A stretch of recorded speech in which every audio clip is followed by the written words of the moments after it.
Okay, we start the recording. Need some other music for myself.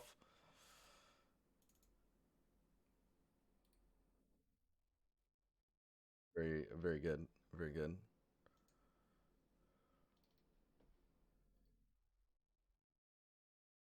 Make sure when I click these. Nice. Nice. If we would have seen my bank statement. All right. We're not, that's not happening. Okay. Still have that cough every once in a while.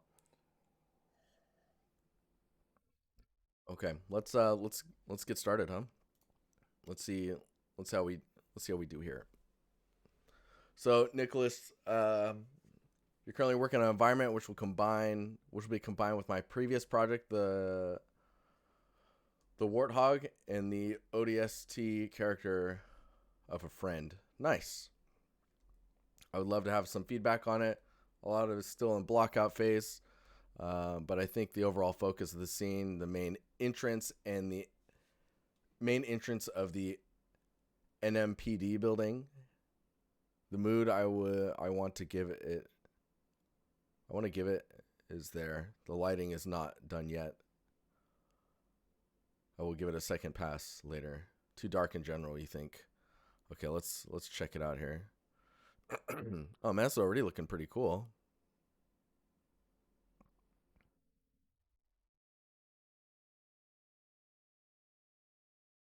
Nice. Listening to death metal with me talking. That sounds interesting.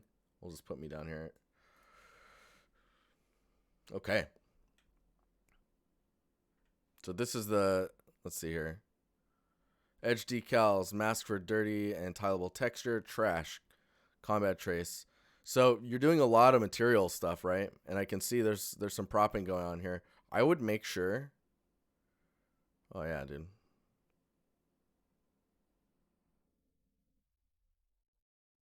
Dang, that's cool. I really like the blog formats now.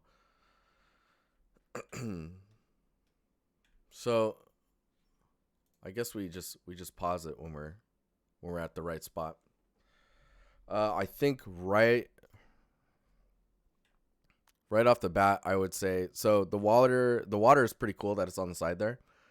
I would say that scale wise, it feels a little odd, like it's making everything feel a little miniature. But I think it depends on what you're doing for your final framed shot. Like this looks like an RTS. This looks like maybe some XCOM style vibes going on here. And then this one looks more like first person. So I think depending on the final frame, like the layout or shot that you're going for, um, it'll really depict like what you should like the detail focus you should have. It does feel quite empty still, and I'm not sure if that's like because when you think about it, if this is a combat space, what are your characters hiding behind? If it's the first person shooter vibes, like what do you hide behind? What is it? Polygon saying contact shadows. AO feels a little lacking. I mean, from this top view, the ground feels really dark. I'd be curious to see what this looks like, albedo only, just to see how that reads. Let me see if we go back a little bit further, because layout wise, I mean this looks pretty good, and I think you could take these shapes here and replicate them on the side, maybe like one floor taller, and then you would have the buildings that you need to surround it. I wouldn't say you need to expand any further than that in order to achieve that look. Are we meant to post only finished pieces? No, you can post whatever. Just not portfolios. If you post a portfolio, I'm just gonna pick a piece out of it, likely your most recent one, and then just go off of that. But yeah, I don't have I don't have to. Oh, well, hang on here. Hang on here. Just gonna go back to. Why do I not have a? That's weird. I didn't have a back button for whatever reason. But if you're there's the Discord if you want to post something. There's a channel. Just look at the what is it called? The announcements channel, and you'll see a link to the thread, and that'll point you to where you need to post your stuff. But I would agree this is a little dark. And the darkness of the ground is pretty heavy. The scattering of trash, if this is trash that's here, I would localize the trash to like, where is it coming from? Did a dump truck wreck somewhere and explode and then all the trash went everywhere? There needs to be logic to the way that you're placing this type of stuff. When it comes to the trees, so the wood, like the materials feel really dark on it. I wouldn't say it's the lighting that's dark. It's the darkening. The darkness of the ground is due to the wetness I added because of the rain. So I guess it would depend on the porosity of the material, how dark it would become. But even with rain making it dark, you have to remember that at the end you're making art, right? So it needs to be readable. A lot of the stuff that you look up, Dota, for example, or League of Legends, if you're going for an RTS view, things like these trees, for example, if they need to be toned back so that you don't notice them, they do tend to match the palette of the environment, whereas the characters will match the palette of the environment at the base, and as you go up the character, they become more either a brighter palette of the same colors, or they're sticking out in some way. One thing you could do is look at, and I don't know if it's possible. Let's see here. I'll just do that, and then object selection. Let's go. Have you seen this tool yet? It's kind of crazy. Look at that. So I'll select this tree. It's kind of a soft select, but I think it gets the point across. If we press O, we just burn, or not burn, but brighten up the... What is going on here? Dodge? What?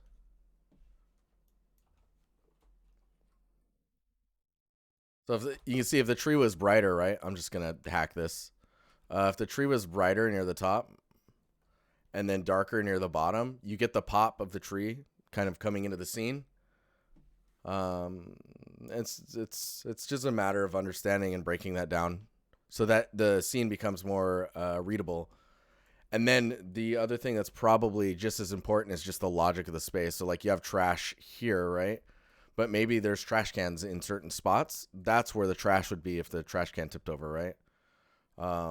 If there is an explosion, like there's this fire here, this tree should just be lit up maybe. This doesn't look bad though. I mean, that could work. You have these up. I don't know why this one isn't up. I would tilt that one up and then have the car lift up. And then just the state of emergency. I think a police department in this type of this time frame in the lore, as well as like where it's located at, would have the ability to blast the entire street with bright lights. So in case stuff's hitting the fan, you know, they have the ability to react and see everything. And it's harder for the enemy to look at the police department because it's just so bright to them, you know. But yeah, let me just do one more thing here. Just want to see. I actually expect the ground to be maybe about that bright. You still want to see the information on it. Floodlights, yes, Ghost. Maybe like floodlights up high. But it's looking cool. I think it just needs more props, and don't be afraid to like simplify the surfaces of material. So that way it's not like really busy everywhere.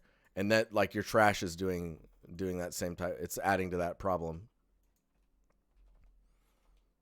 But yes, let's keep going here. I think we're good. Okay, update. Adam's got to update. Sorry, you guys are blind again. So I saw this in the Discord recently and was like, "Yo, that looks pretty cool." This area up here feels a little dark. Maybe it's just because it's in shadow or it's tilted, which is causing the shadow.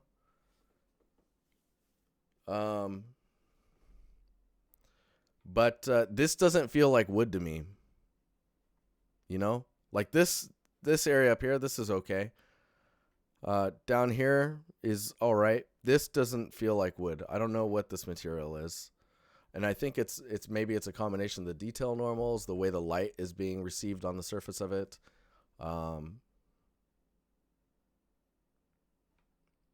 Yeah, I would also think about it looks like you've got some mask stuff going on. Damage near the bottom, that's really nice. Think about, you could do a gradient in the color, which is either like in the color as well, like the saturation and the value. As you go up, you become lighter or darker. That could maybe ground it a little bit more. Gradients in materials is really nice. And if there's just a subtle amount of value or saturation difference between pieces of wood, you're going to get a more natural feel from it.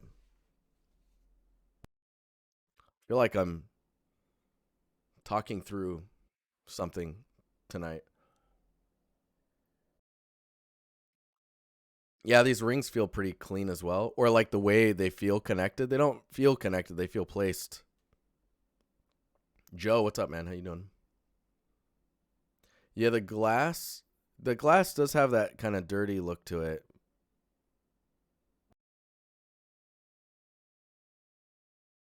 But I'm a huge fan of this bottom area here. There's some nice details going on there. A little bit of chipping damage and stuff like that. Super nice. We scroll down through this. I mean, overall, this is looking pretty cool. What's going on here? Okay, so the thing that is throwing me off now is you've got this, let's copy this. We'll zoom in here. So you have this blinds effect happening on your windows, right? Or the window is creating this blinds effect. And that is really adding a lot of complexity visually to the scene. I would try and localize that to a spot. Maybe those shadows or those, I don't know, that shape should be casting like over here, like where you can see the window, right? And then you see maybe the other window, and then you just leave it there. Don't let it take over the entire scene.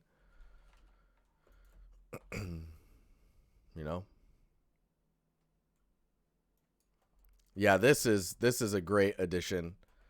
This is a great way to add this complexity to the whole front area and add some language to the way that the light is playing off the surfaces. It gives you a different roughness as well.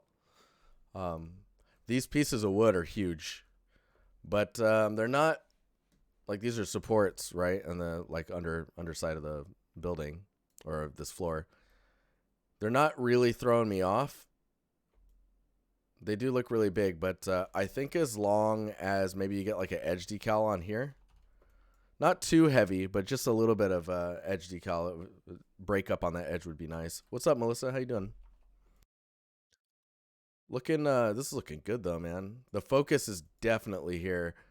See, imagine if those shadows, these line shadows, weren't on the chair, but on the background. And I would, right now, they're really sharp. I would blur them. Because unless it's a really bright light, it's going to be, those are going to be pretty diffused. Yeah, Ben, bringing Scott Homer's diorama in. I'm sure, I think that's already on your, already on the list. I think that's actually in his, yeah, they're in his reference board. That's a classic. Let's see here. Also, I was going to say the storytelling's coming along quite nicely. Try and see if you can get the shape of the light to match what's going on up here. Because the illusion breaks a little bit when you see the reflection of the actual shape of the light source. And with these, again, with these lines, use those sparingly, as they just add a lot of complexity where it could be an area of rest. But overall, it's looking really good. Charlie. Hi, I'm Charlie. Hello, Charlie. I'm participating in the Art Station Challenge. Yes, I saw some of your stuff in the props category. Main idea is to achieve a stylized look. Right now, I have 2 props finished. Let's take a look. Are you guys blind yet? I'm blind. Wow, Charlie, you look very wholesome. If that is a caricature of you, flashbang. A caricature, I'm down. I'd like to meet you.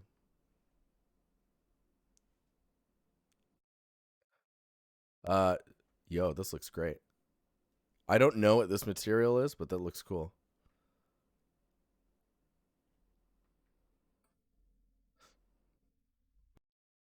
So I spent some time on leaves textures, color variation, and placing on top of the vines. I mean, this looks pretty sick. I don't know. So there's nothing here. Grizz, what's up, man? There's nothing here to tell me the scale of this thing right now, other than the leaf size. You know? Honey extractor. Okay. So there's honey inside here. The bee cleaver. Are you a bee cleaver? I'm a bee cleaver. Handle's a good indicator. See, I didn't even read that as a handle. So if the handle is that, right, then these leaves are really small. These are tiny.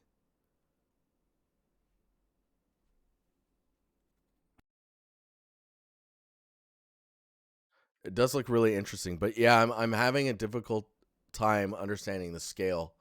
I think the leaves uh, throw me off from confirming that this is a handle. When we look at the, let's see here, I look at these leaves and I'm like, maybe those, but so a bear uses this. See, so the scale is even crazier. Okay.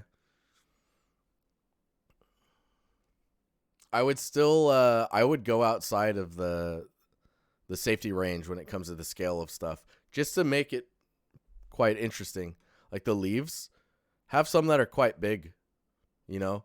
Go crazy with the vine. Like right now you've got the handle here. That's cool. Have the vines wrap around stuff a little bit in here and just kind of connect it to the rest of the plant. And then I guess this is for like getting it on your, like, to carry it. Like a big grizzly. Let's see. It does look really cool though. And I like the if we scroll up here, these lines that are in here feel a little abstract to me, and I think as they're more subtle in some of these other versions, I like the subtle detail a little bit more. Yeah, I guess I would love to see this shape just broken up more. Is this copyable? There we go. Oh no.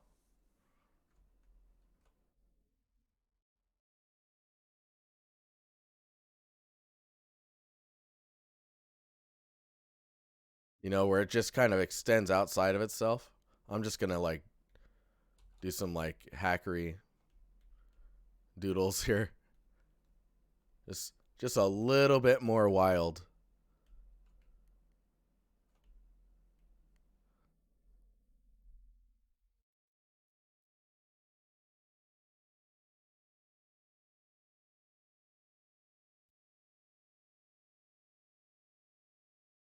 And then if the leaves are larger, I think it's gonna be pretty good.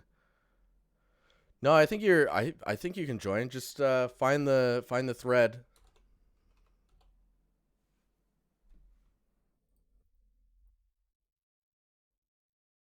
It's quite difficult to interpret from the concept. You can see them at the bottom of the post. So that's another thing is remember that you're interpreting the concept. You know what I mean? You can make it your own. Make it as interesting as you want it to be. Let's see here. Oh man, where are we at here? Oh man, this is all your. Is it the very bottom? There we go. Yeah. Oh, I see. I see. I see why there's some light. Okay. Yeah. Yeah. I think the way you're doing it is more interesting, and expanding on it a little bit, it's going to be pretty awesome. I saw the block out of this and was super stoked. But cool. We should probably keep moving, huh? Finally published my work since last year I joined you. Dude, nice. Good to see you. Thanks for your tips. Hey, no problem. Glasses and nose. I like it. Big upload. My block out from my final MA game project. Costas got interrupted. We'll get to you, Costas. Don't you worry. Ghost Detector Cactus monthly challenge. Dude, you guys have been posting some cool cactus stuff. So this looks awesome. It's a shame it's all in shadow. You know what I mean? Like you want the light to be hitting the. Let's see if we can. Why is my nose itchy again? What is happening? There we go. So let's. Can I do this? Nice.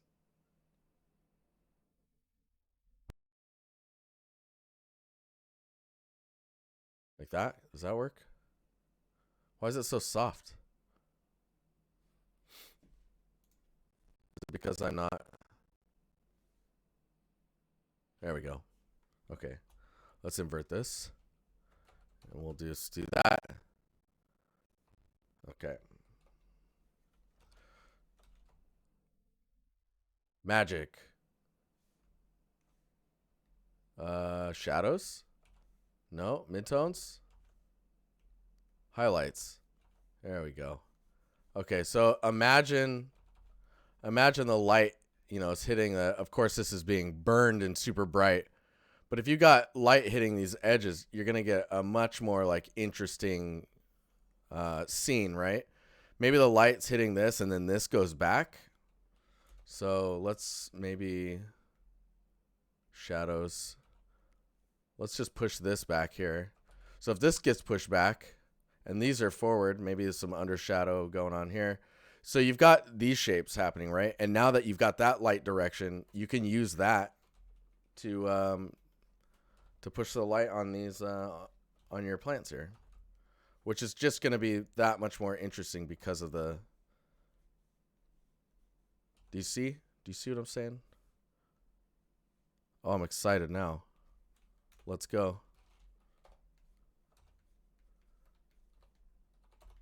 And those end up popping out so much more. Of course, not so blown out with saturation, but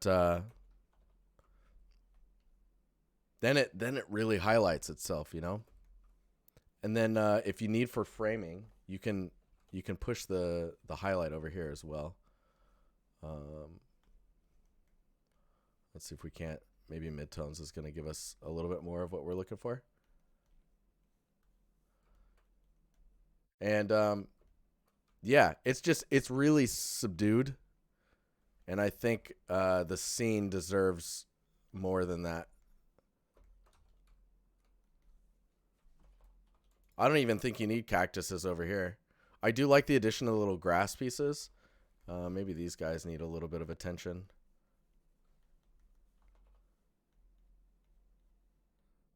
But you can see, like, oh man, now you see a lot of the intricacies that are in your material and the details. Now I'm a concept artist. I don't know, man. That's pretty bad. That's pretty bad.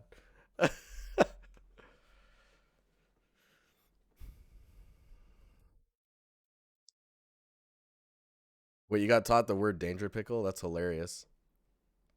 All right. Let's take a look at costs and stuff. But you can see, like, get the subject up in your face.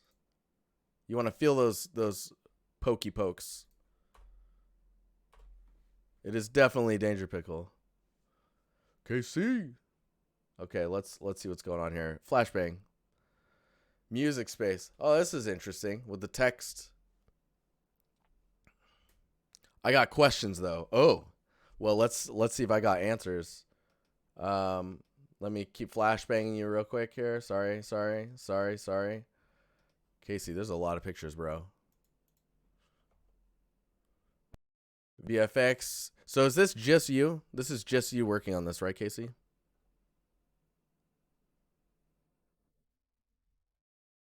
Yeah? All right. Cool.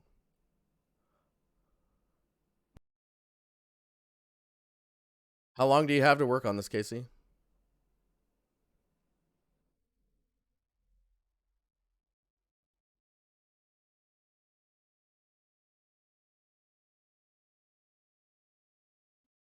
This is till the 10th of February. Deadline's 10th of February.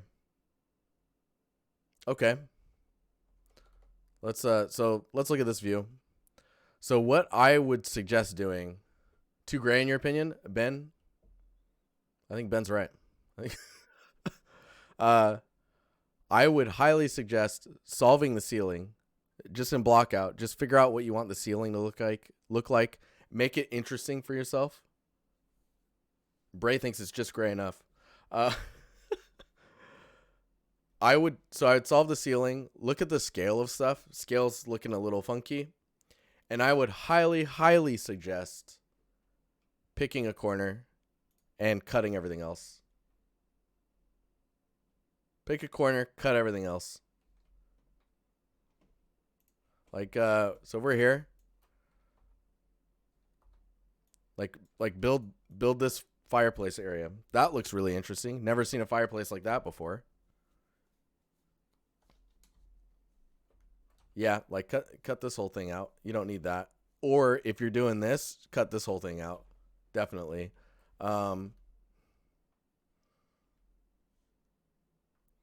Think about reuse. It's not diorama, it's just scope. This is scoping for sure. Just making sure you're within your own scope. Because, like, while I still think you might be able to pull this off by February 10th, it will not be nearly as polished looking as if you only just focused on a corner. You know what I mean? Like, you could build this area. The unique asset is the fireplace. It says fireplace portal, so it needs to be a portal as well. See, there's a lot of stuff that you need to solve, right? The shelving, kitchenware. Why is there kitchenware near the fireplace portal? So think about logic of propping, the design of the ceiling. Yeah, actually, what is your assignment request of you, Casey?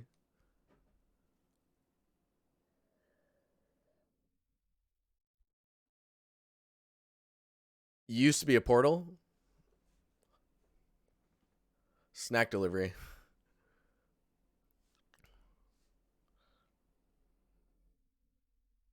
Portal dash. So it's an environment that is bigger than a diorama. I mean, if you just focused on this, that's bigger than a diorama. A diorama by nature is just like a cutaway of something, right? But this is a big dinner, man.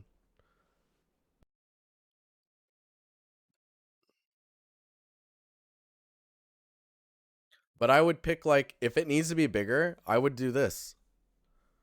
Solve this whole area. Like, then you limit down to a handful of unique props and then a lot of generic stuff that can fill the space. Like, you've got shelves, right? I don't know why you would need kitchenware near the fireplace, other than if you were cooking, like they're saying in chat. It's like you've got the mirror, the fireplace, and music. What does that say? Music book. Yeah, see this view? You just need to solve the ceiling, and this is more than enough.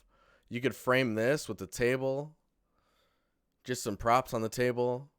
Tell a story with that stuff that makes sense as to why everything is near what it's near. Yeah, Ben, that makes sense. A layer too deep story-wise. It's usually hard to describe used to be something else with only propping and no other narrative support. Very much so. Because, like, you can take this fireplace and then just, like, build the ceiling up around it. Super interesting.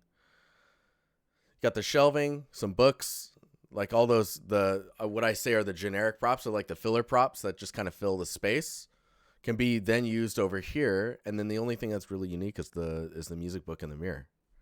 Like the painting or window. Like you could do a window if you needed another thing it can absolutely be a portal.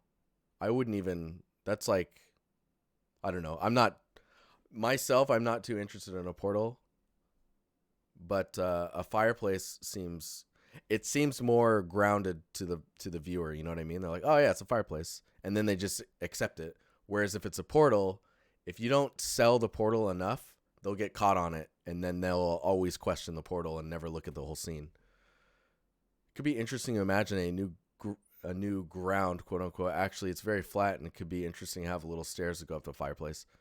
Yeah, I mean, it really depends on the layout of the space. One thing that is really difficult to kind of get around is making sure that the space looks logical, but is also interesting, right? And if this is just a building, if it's like a house, it is going to have a flat ground unless it gets kind of like, maybe this is round and the steps go up to the fireplace. Mad Fury, what's up, man? Yeah, that's why I'm saying you got to solve the ceiling, because right now it feels like if you just put a flat ceiling on there, it's gonna be super simple looking, right? See, I'm having a lot of trouble with the ceiling generally. Not too sure you where to go about it or how to go about it. Oh yeah, okay. I mean, I would look at references. Literally go on Pinterest and see what people are taking photos of in like really grand vaulted ceiling buildings and stuff like that.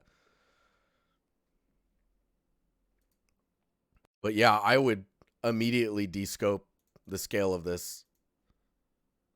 Yeah, see, there's some stairs up here too.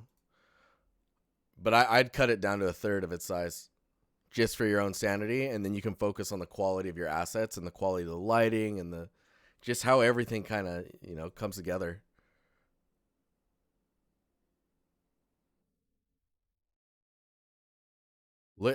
Definitely look at other ceilings. That'll answer a whole lot for you. Did you have any questions before I jump to the next person? Casey? We got a decent amount to go through, actually.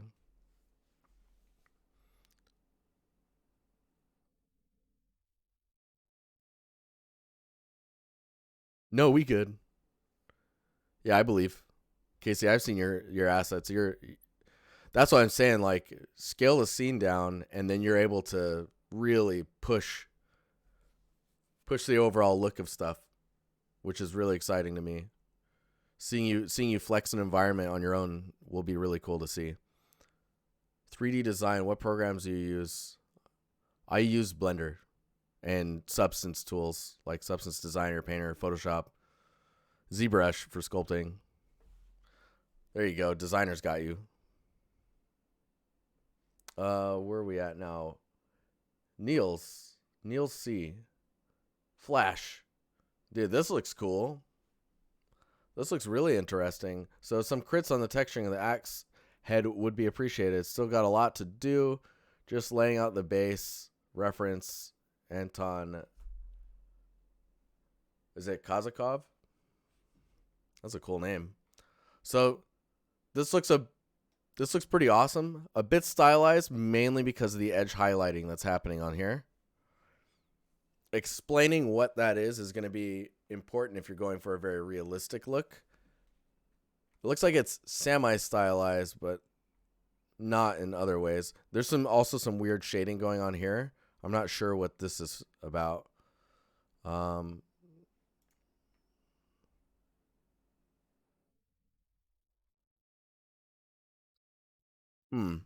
But yeah, that highlighting on the edges, marmoset ray tracing artifacts.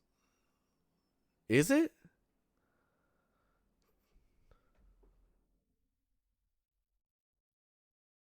Dang.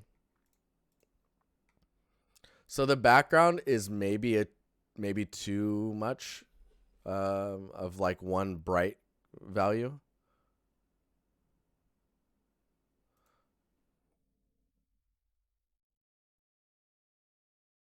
But let's go in here. No. Copy. Over. Copy. All right, ooh, this is hella high res. We'll just clip it there. That's okay. Let's look at the levels here. Yeah, you've got some range. Okay, we're just gonna do that. I'm gonna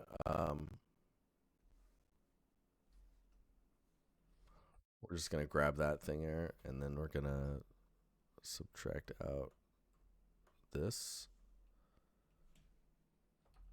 Just give me a second. It's not gonna be a perfect removal, which is okay.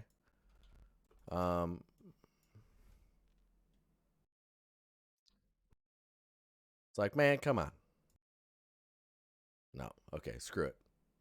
Okay.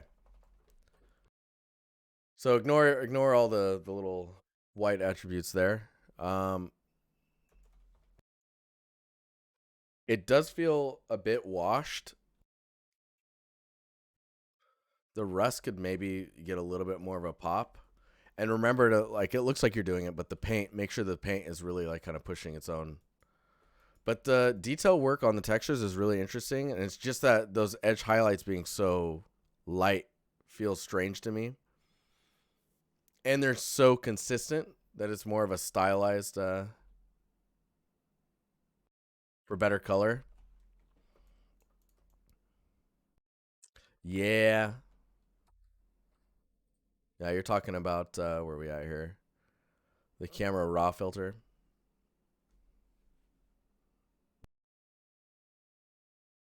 You didn't want to go too stylized. I would really control the edge highlighting. Oh my god.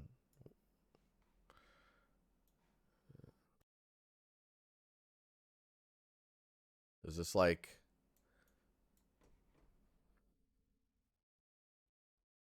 I want to see the temperature wise. Interesting. Okay. Auto. White balance. Huh. Color grading. Oh god. Okay, we're not no. I'm gonna leave that. Hmm.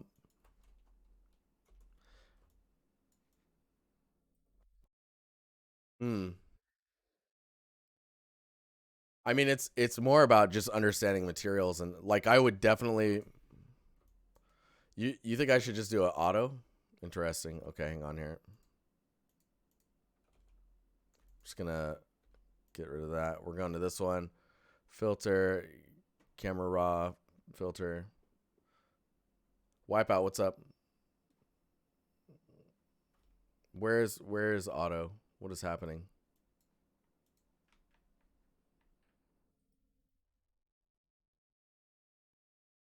You're talking about this?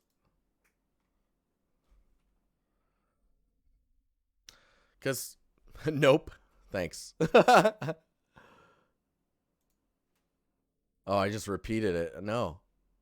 Undo. You think the edges need a sharpening mask? You're talking about this button.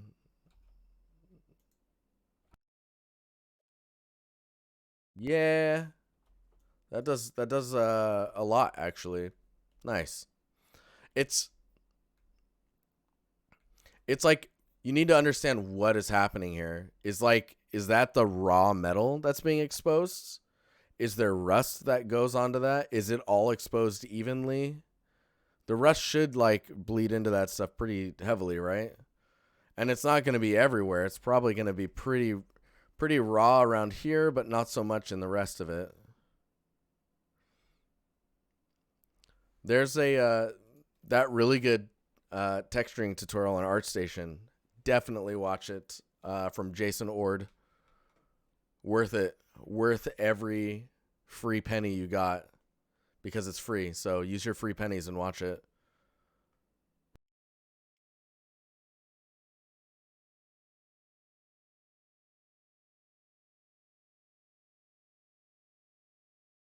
Yeah, I can tell you. I think you've watched it because I can see the background being so white. It's even the presentation. Really, Kaze? That's funny. But yes, look at your materials. Really understand the reasoning behind like what is happening on the edges here and how uniform it is like calling out the stylization feel that I'm feeling. There's also this edge stuff here feels a bit low poly to me in the shape language, and that can be alleviated with the way that it's textured. Inflation ate your free pennies. Feels bad, man. And don't be afraid to saturate this a bit, right? But there's a lot of really interesting stuff going on. I love these little dots here. There's the chipping. It's kind of rusty look. But see, like that edge highlights. These are very these are stylized attributes I'm seeing. And if you want to get away from stylized, look at references of real stuff and see what's happening in these areas, and that'll tell you. Nice, Banjo. Nice job, man. That was danger close. Danger close.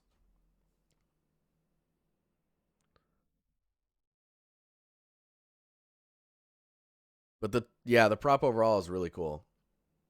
Looking forward to the final version of that. Hey, Dan, some overall critiques of composition and lighting would be great. Any other feedback would also be appreciated. I mean, so right off the bat, I feel like the environment is very flat for composition. Like if you copy this, let's go in here, and if you thought about taking this and moving it up here, and building the ground around that, that's pretty interesting. Let me just paste this again so we can get some rock in there. Because you could do that, and then you'd have your grass. This is all elevated. You have your the wood beams here. Oh man, I don't even know what I'm doing here. I can paint, I swear.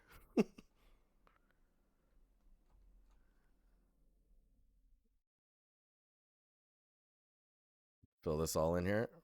Um, yeah, but like when you're looking at this, it's like okay, what can I do to make the composition more interesting, right? And getting these steps here, maybe it needs to be like this really big area that you're rising up to. There's a lot going on with like the water and like where all that stuff is, and maybe it doesn't need to be that complex. Maybe the water ends or starts around here, right? But think about how you can build that up using the trees in the background as well. Like if you look at the trees, right now you have an opening here. Whoops, hang on here. Right now you have this opening here. Well, it's kind of open, and that one tilted tree. You could have a tilted tree. Let's see. You could have a tilted tree here, which kind of leads you over looking at this way. And then you could have another tilted tree in the back here, or like a branch coming into the shot. Hang on. Let's just do this.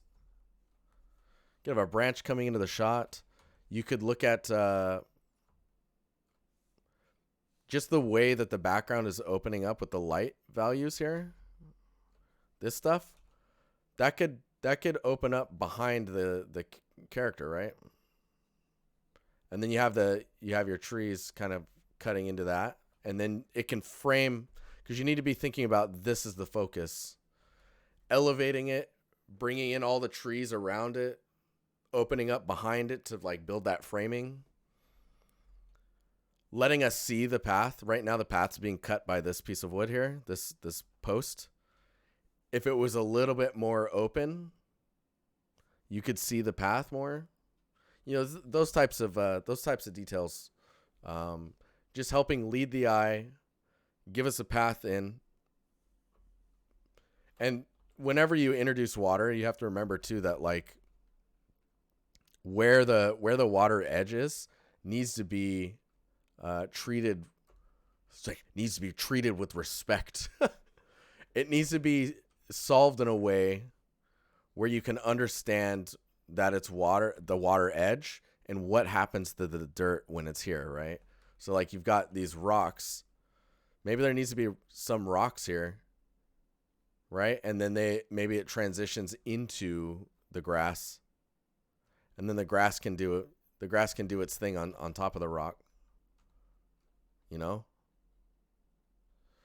And then the water is just kind of creeping in around it. That way the complexity of like where the water is, and where the ground starts, all just kind of blends together.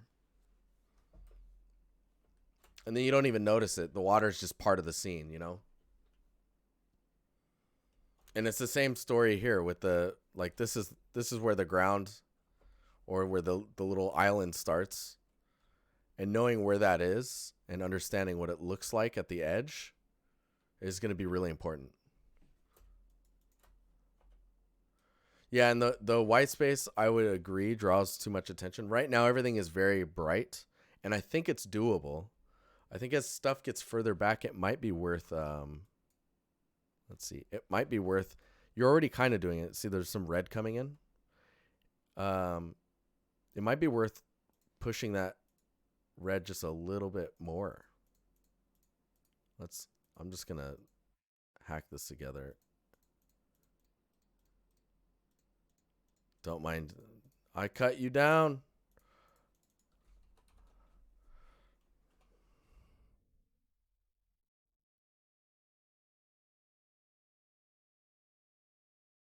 I don't know, the saturation. Let's just turn that up. Why not?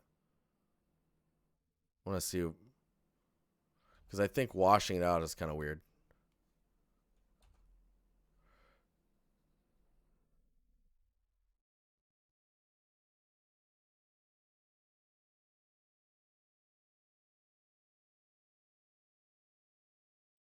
Getting contrast and separation will help a lot when it comes to the distance of that. If you want, you can play with the like, I know Chris Radsby has played with the color of fog as it goes further back in space. Like if you get more color or fill the fog, instead of it becoming brighter, it becomes more red, you're going to get more separation from your foreground and your background. Because right now everything is very similar, right?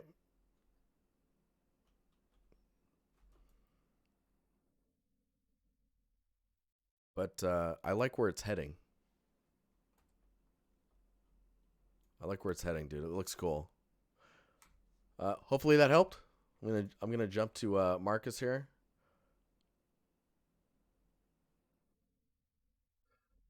Yeah, I have a similar material. I think just don't know how to use it correctly. No problem, Chris. It's cool to see some stuff from you as well. I know you've been busy with the works, dude. This looks cool. Uh, Marcus Glow. Rasmussen, are you in chat?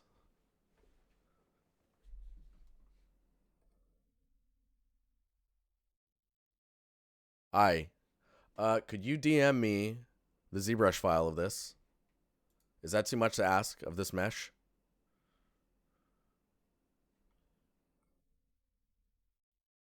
It's our very own glowy boy. What's up, man?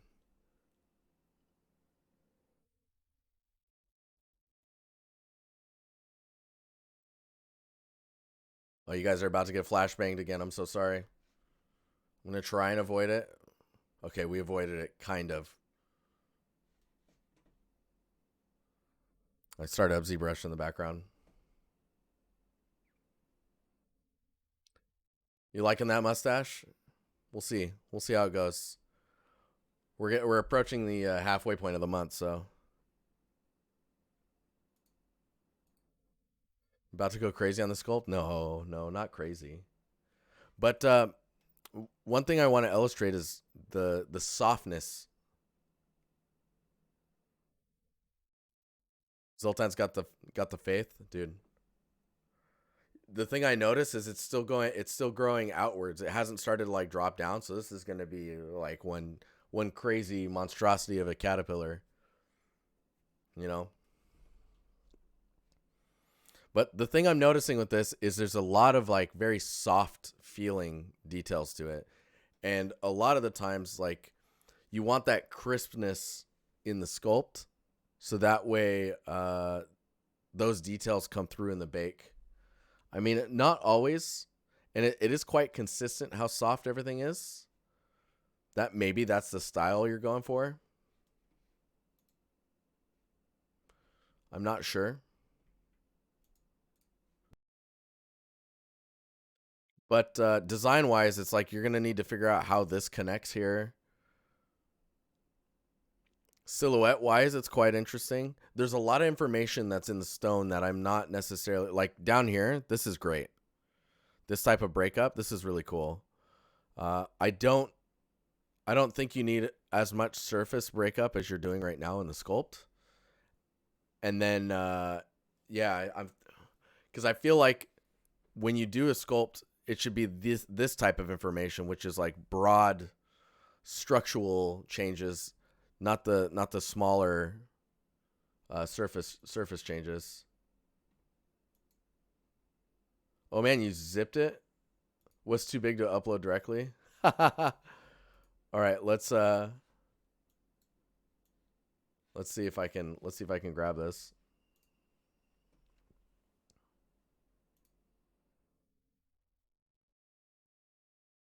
Downloading it.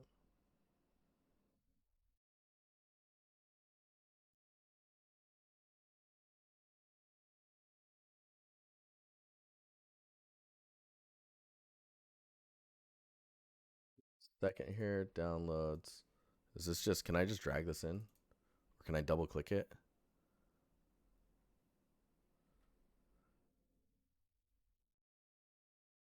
You're reaching the golden length where you can use your face as a weapon. What do you mean? Okay, so right off the bat, I feel like let's focus on this a little bit here. First, I want to see how this is kind of set up. So you've got some subtools. Holy crap, are these all individual? Yo, that's crazy. I like the approach of it. One thing to keep in mind is like before you get too detailed in the sculpts of these, is being able to alt or sorry, is it shift? No, what? There it is. Control alt dragging allows you to duplicate inside of the subtool itself, which can be pretty handy if you're needing to like I mean you can duplicate. Oh, hang on here. Sorry. Oh, I went upside down for a second. You can duplicate down here as well, and then you move it around and you're all good. What I'm seeing is you're being really careful with the resolution of the mesh, and I would just commit, like go for it. Just like get that geometry up there and it'll be golden. Cuz I think right now the reason it's so heavy is you're accounting for this whole back area as well. Oh, there's some interesting stuff going on here. I guess it's from you sculpting this and then it bleeding through the back. But the stuff I wanted to mention, let's see here. Let's see if we can get into this. Yeah. And then this one. Okay, we'll go here. We'll do this.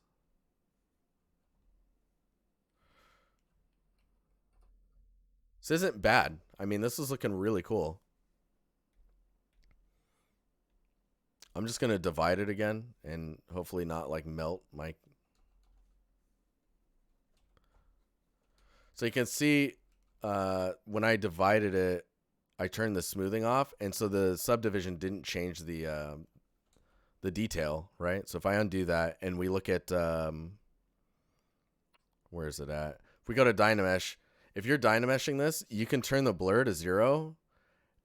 And that should help like retain a lot of the information. So you just turn this up. Let's see if we can't. Turn this off. There we go. I'm like, come on. Let me just do it. Just do it. Gonna do this. What?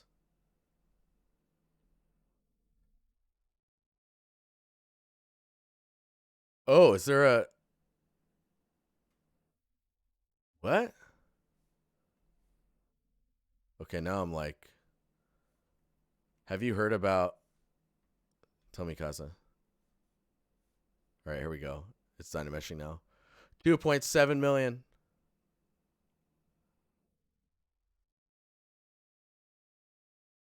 That got...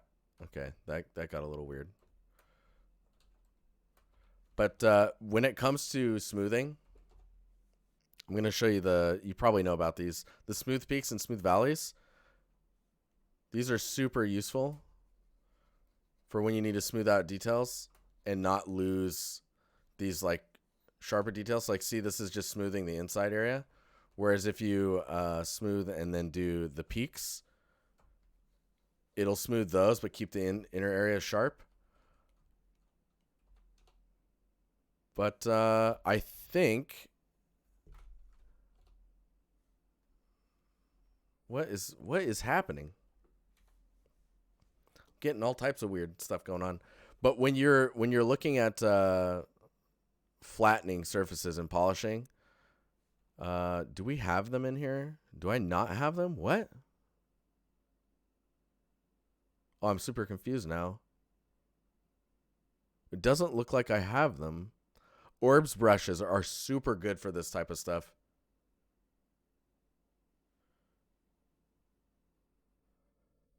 But we can look at the... I'm so confused now. I'm going to hit comma here and then just go to brushes. And I'm just going to grab the trim brush and the trim smooth border. And then just put like a square alpha on there. Because you can really sharpen up your details. And you can hold Alt if you want to like flatten them out. But get Orbs brushes because you'll be able to polish the hell out of these edges and just make them super sharp. See, I'm not really digging the square brush these days. Usually if you go really big with the brush, you get a lot more like flattening effects. So if you can see how like this tightens up. You need to go down here like this. And it's more about like just getting those sharp edges, right? Because then you can go in and you can chip some of them up, and you'll be able to get this like nice little extra detail on just those little little tiny sharp edges. Man, I'm making all types of weird words today.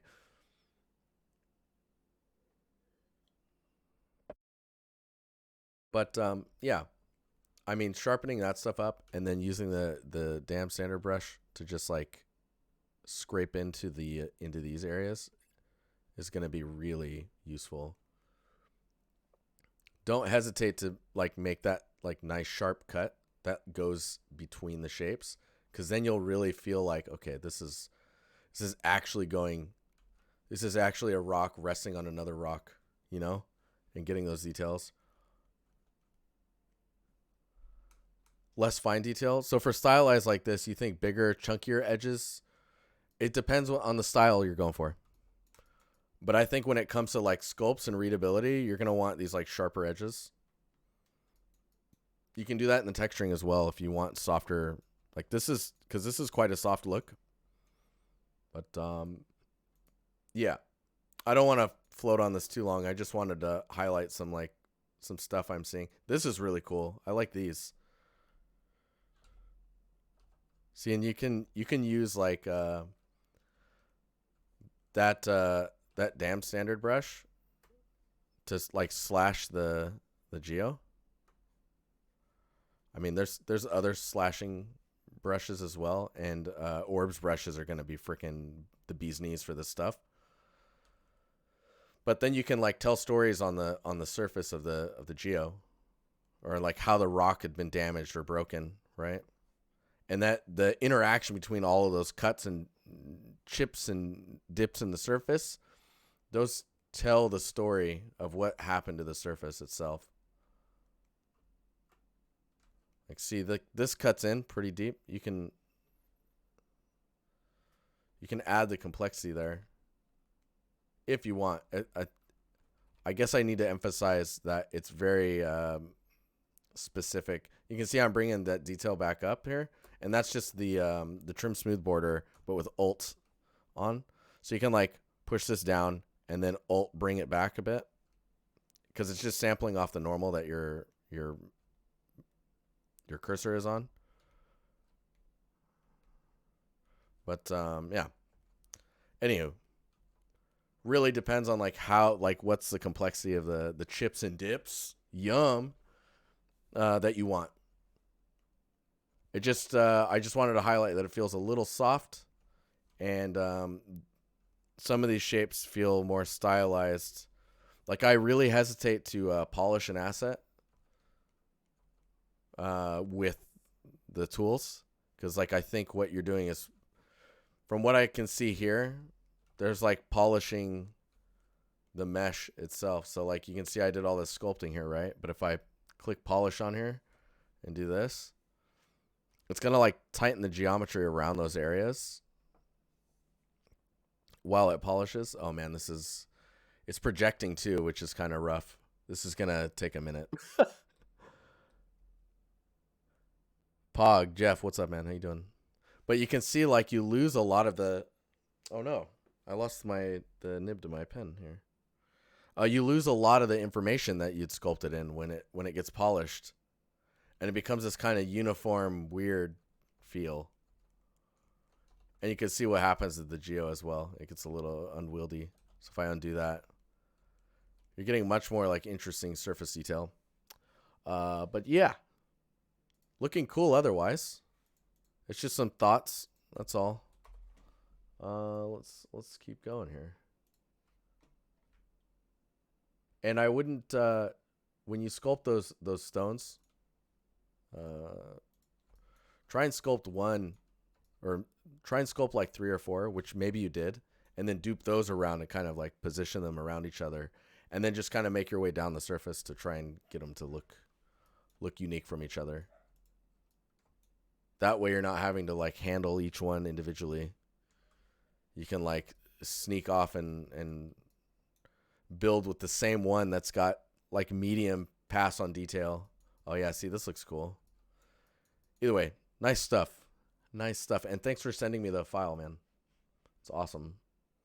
Okay. Let's keep going here. Boop, boop, boop, boop, boop. Designer, for overall texturing and design feedback, dude, your stuff is always so colorful.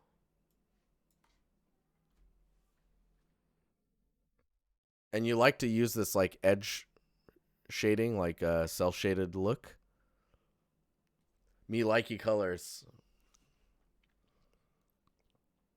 So it is very saturated. Let's see if we can't.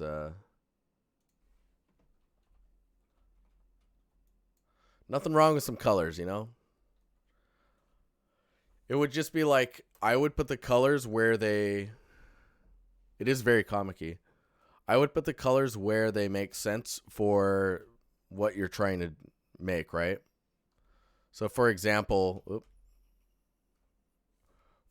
like this spot here, like the chain around the edge here, that's very green, and it's like picking and choosing where you put color versus putting color on everything is really important, I think.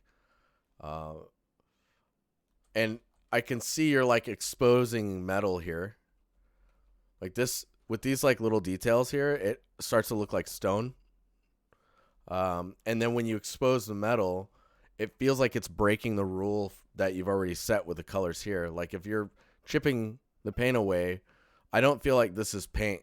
I don't feel like this is paint. I feel like that you're intending for the metal to be that color. And in that case, I would expect to see green in here. You know? Like I would expect to see this type of green in here, which I still feel like there's there's a line where adding color and like over colored happens.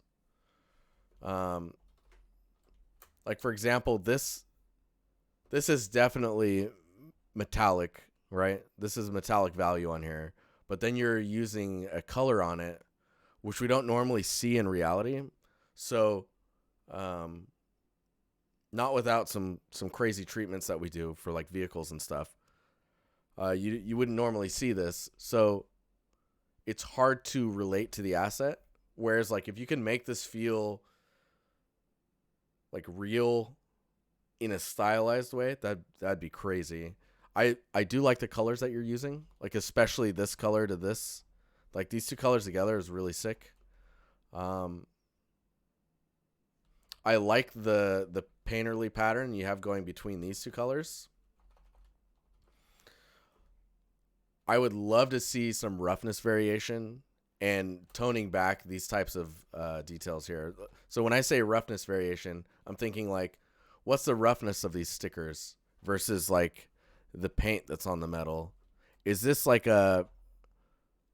rubber, or is it a plastic, or understanding what the materials are made out of is really gonna push the asset further, and being careful with how uniform the damage is so that it's not so it's not so uniform. It's like if you can erase some of that. Let's see here. So if you get rid of some of that information, right? That can be quite powerful. When we get down here, this type of breakup was what I was expecting up here between two paints, but I don't understand what's happening here. Is this more paint blending, or is this like supposed to be damaged? It's like the shape language that you're seeing in the mask or whatever is breaking this up is confusing. Like you don't understand what you're looking at. Um, but yeah, simplifying the surfaces and really focusing on the materials that are involved with the asset will push this so far. And if you're gonna go with like that type of like visual pop with the colors, there's other ways to like push that quality, right? So like if we go in and let's see here, magic wand this jazz. There we go. If we go in and grab that, like why not like Gaussian blur that and blow up the glow, you know? Let's dupe that. We'll do a screen and just really like push it. I wonder if you can almost make it white. But you know what I'm saying? There's just some attributes that are just missing from like what you're trying to push. Hmm.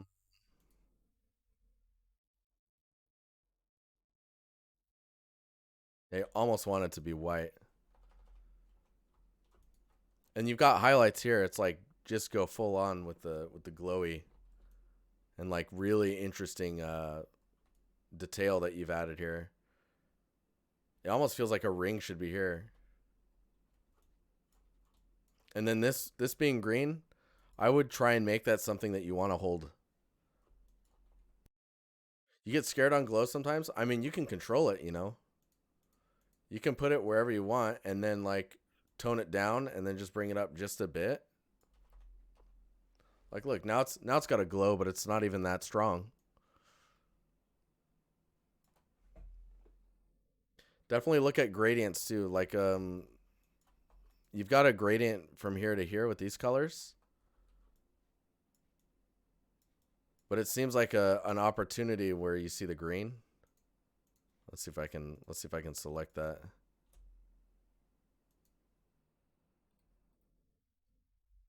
I don't know if this is gonna work, but let's go. You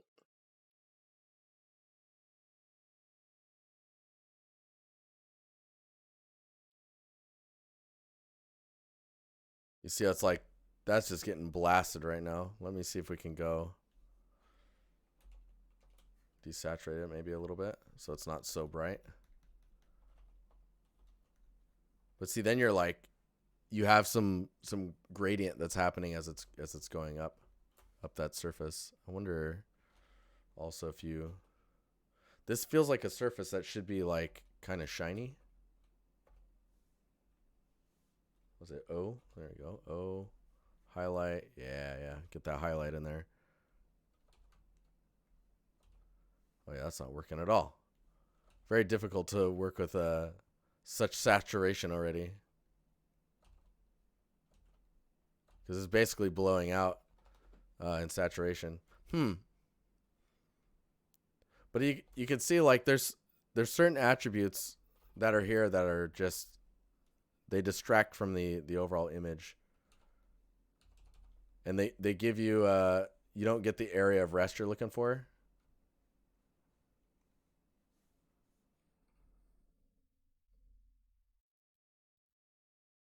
Just like tone this down.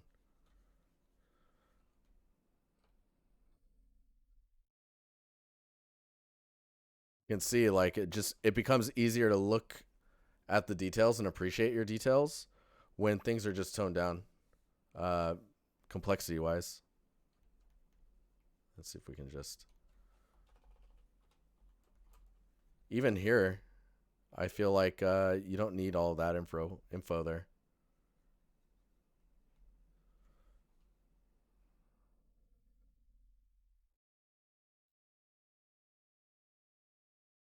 She becomes like, oh man, it's really popping now. And I this detail, like just let that highlight sing without any interruption. Delicious.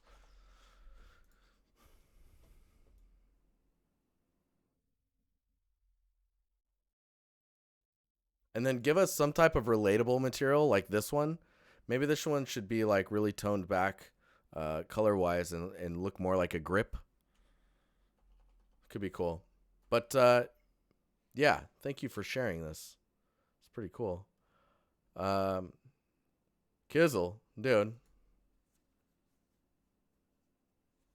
This looks pretty sick, man.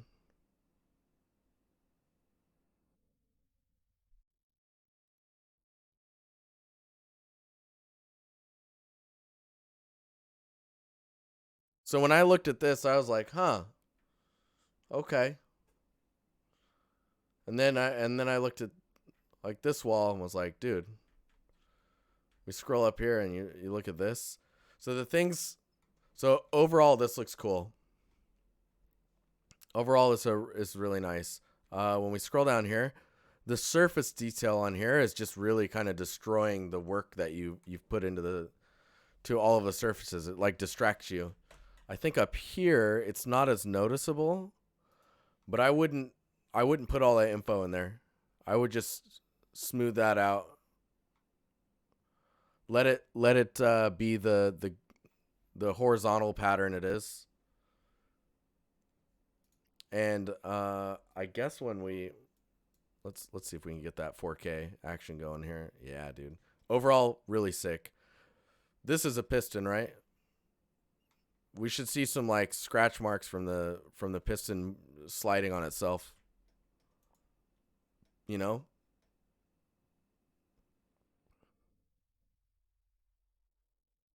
So I think that and the this background surface information are the only things really kind of pushing this material down.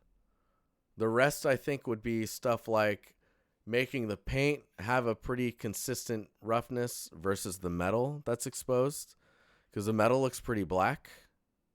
So I'm not sure what to do. That's great. That's a great sticker. And then this glow feels very I wouldn't even put the glow on there.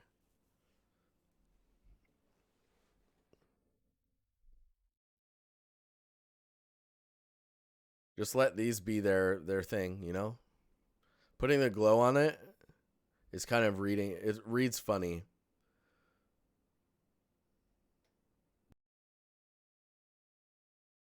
Such good fidget spinners.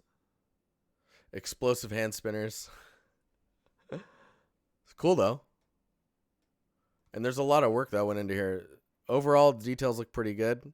It's just like it's understanding your materials and readability so that they don't get overly blasted with detail. Things are wearing in a way that makes sense. They're not overly worn in a way where it kind of looks like it was generated.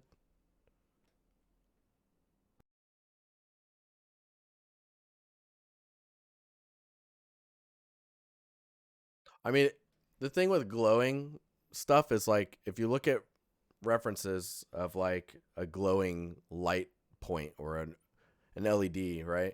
It's going to be pretty clean. Like there's going to be a light source in there.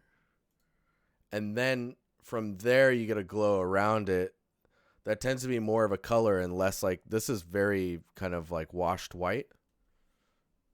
It's more like this. So look out for that type of detail. Oh man, it's 9:21. We gotta get moving here. How many more we got? 1, 2, 3, 4. All right, we're doing okay. We're doing okay. If there's anyone in chat who wants to post stuff, it's likely we can still get to yours. Just join the Discord and look at the announcements channel, and you'll find your way here. Is it Cyprin? Flash. Oh yeah, dude, this is looking cool. Okay, so student, I'm actually working on this environment. Wanted to create a underground bunker entrance. Thank you for what you do for the community. Hey, no problem, dude. I freaking love doing this. What is going on with my hair? Oh my god, why didn't you guys tell me? Oh my gosh, that was terrible. Let's see here. Got this copied. Let's bring this over to the Photoshops. Photo poo.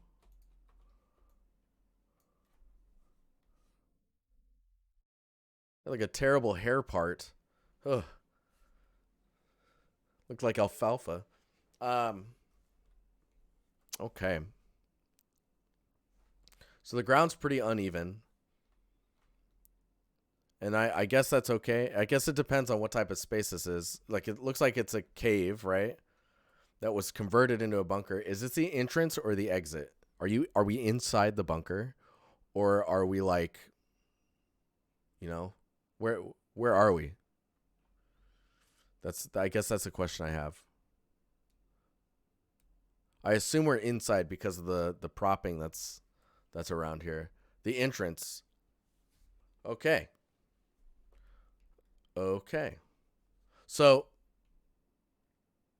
definitely get a character in here for understanding your own scale. Because like this piece here feels a little short to me. If this was the entrance, I wouldn't expect these containers to be out here, but I can get like why there might be stuff out here. I think simplifying it and really just focusing on the door it would be quite interesting.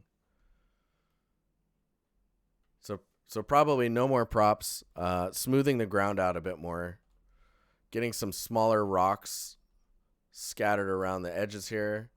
Using this in a way that makes sense for defending the entrance from the outside. And then it's probably like all focused on this door. Like I really feel like you're going to want some frame, you know? Because right now with the corners being sharp like this, it feels very, it's very 3D, right? Figuring out how these all connect, what this all is, how it's all working, getting that light source. I think you have enough information in here right now to, if this is a cave, I don't think, it's pretty dark in here, right? Or is this exposed to the sun?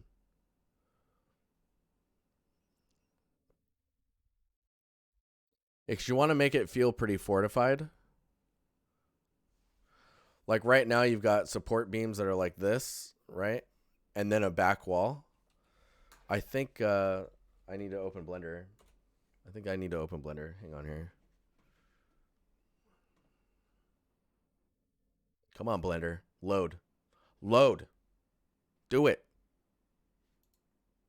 It was hard ops. Hard ops held it up. Let's just get like a cube here. Okay. Let's say this is your hang on. Let's say this is your back wall here. Let's get a door in there.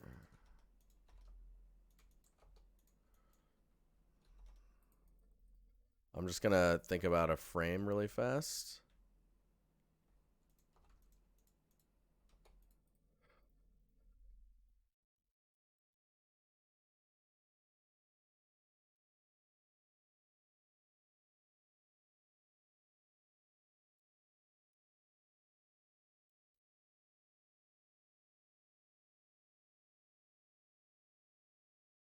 Has I remembered. Are you proud?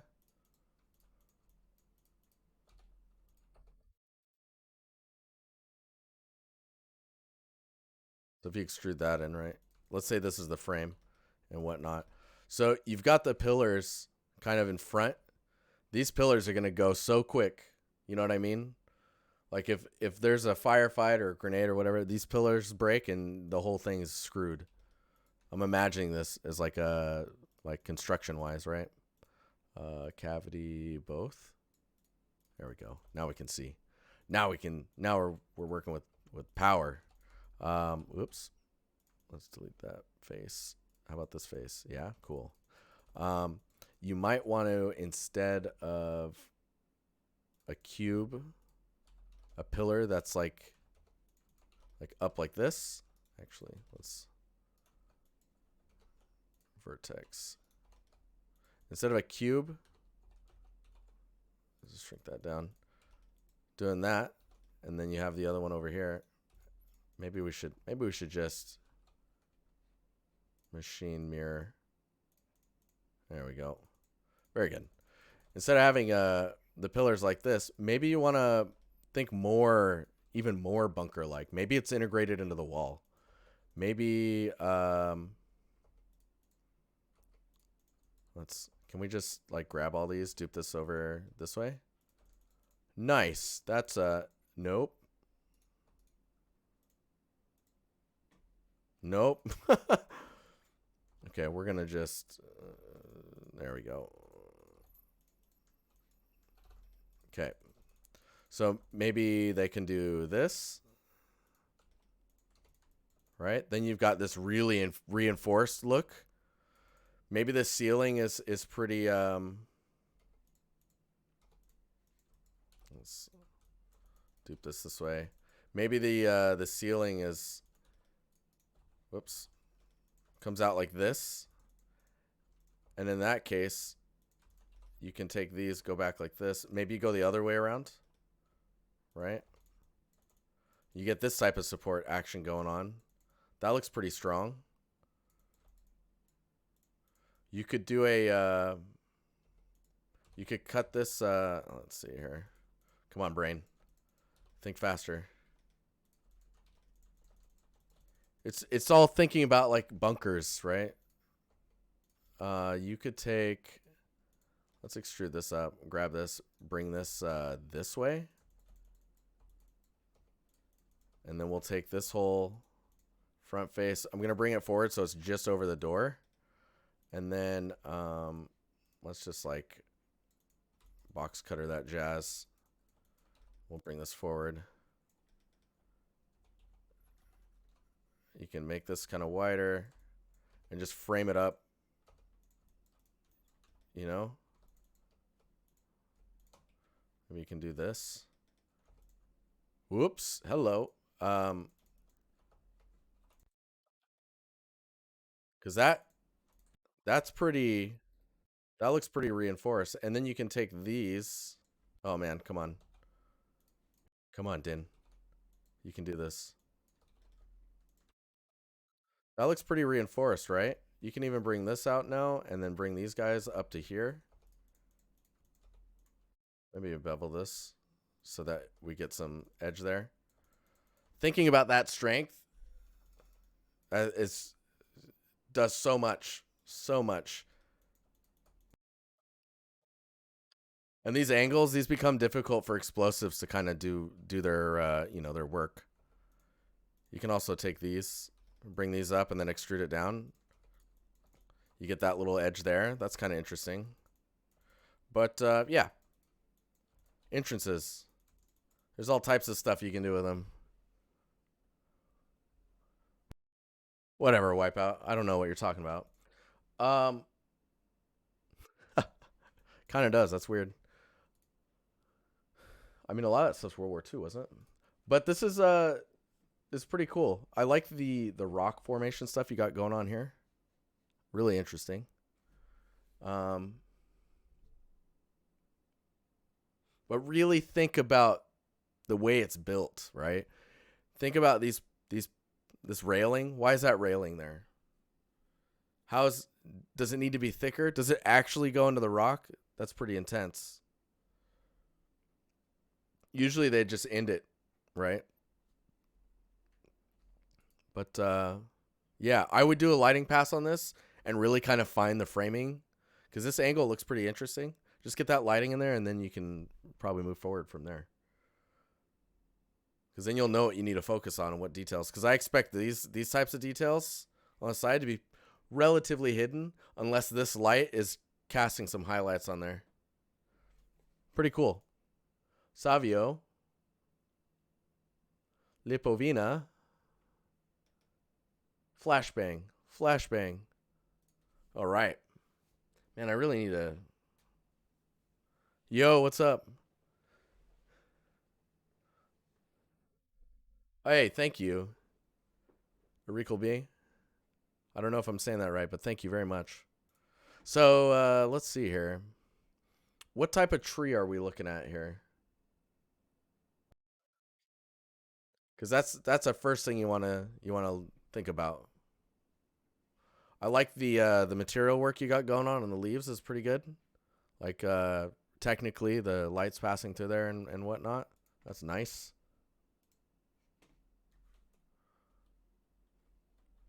Madagascar inspired from Uncharted.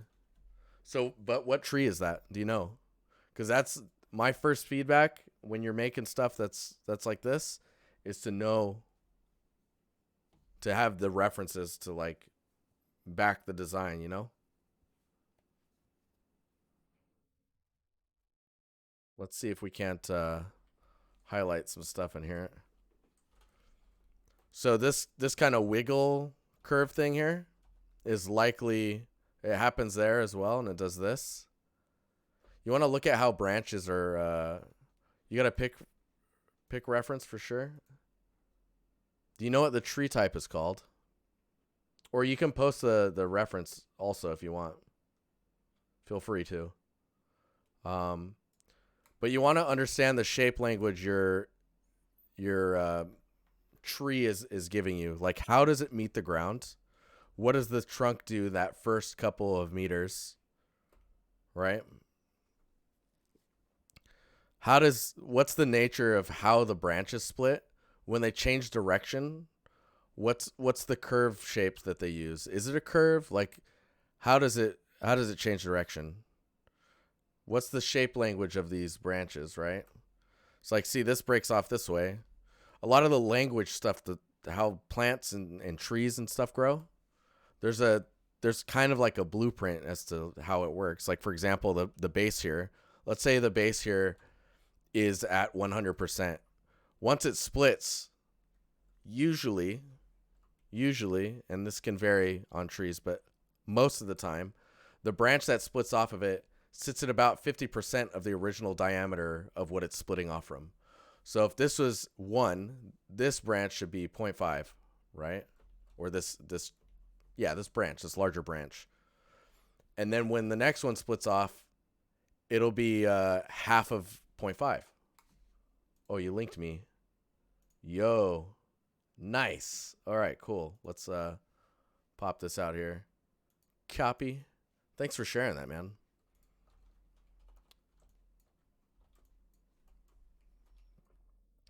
So there's a bit of a wave to it, right? I do see it. It's definitely like, you can see as it splits off from the other one, there is this waviness to it. When you look at other references of this tree, because I'm curious now, what is this? Can I just do this? And there we go. No. Why? Let me see if I can copy.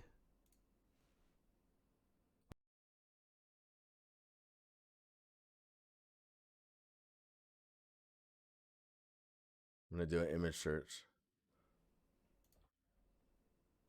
It won't let me paste it. That's cool. Paste URL. Can I do that? Where did that URL go? There it is. Okay, I'm searching it. Hang on.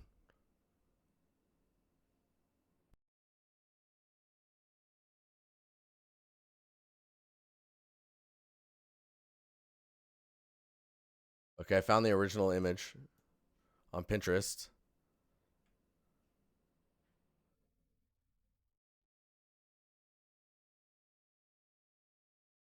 Please tell me what that tree is.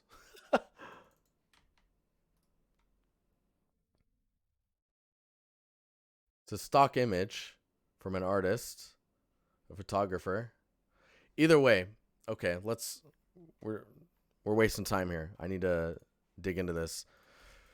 If you look at this tree, that waviness, you'll see how it works from like a top view and side view. If you can get a bunch of different, it might be that. Okay, I think you might be right.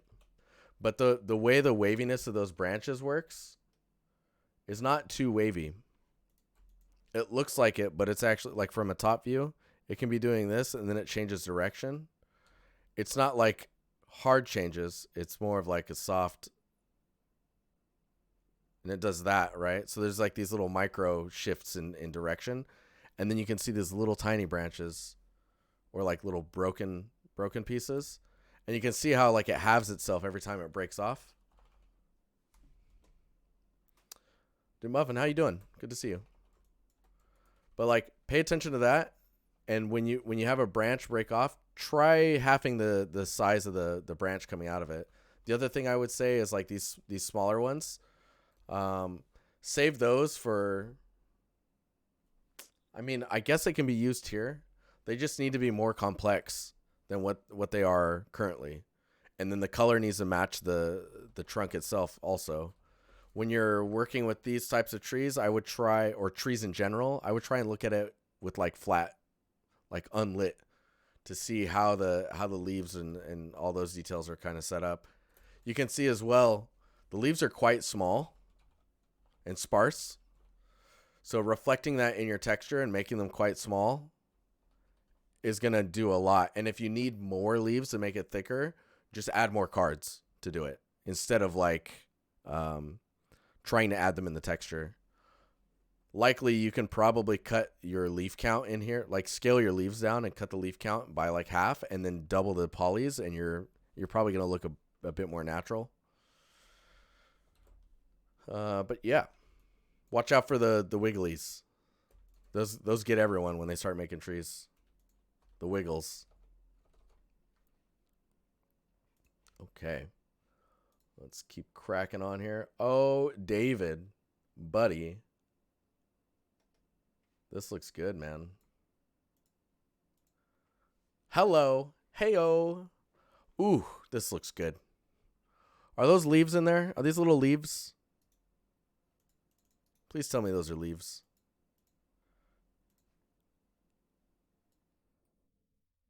Gonna be. All right, so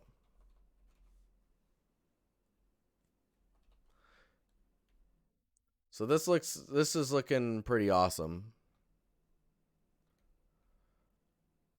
Definitely get so the water is there, right? And it doesn't have to be popping too much, the water itself, but it does need to be reacting to what is here, you know? I'm not sure if I can select the water very well. I doubt it.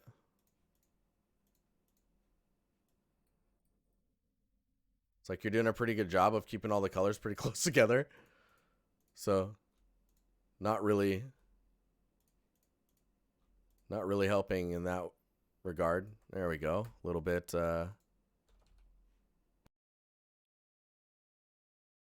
just want to remove some of this, and then I can probably, oh god, why? Object Finder, turn that off there.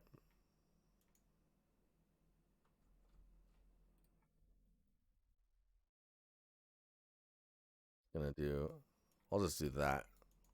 This is okay for me. There's gonna be some issues here. Don't worry about that. First, let's paste that. Let's select it again, invert that selection, copy this, paste that. So we're getting some separation here. What I want to do, so I've got the water here, right? And then I've got this one. So what I want to see is let's see if I can just, you want to see that interaction between the edge, you know? And I think a depth fade or using something else to get that look is gonna do wonders. Oh yeah, see, it's breaking already over here.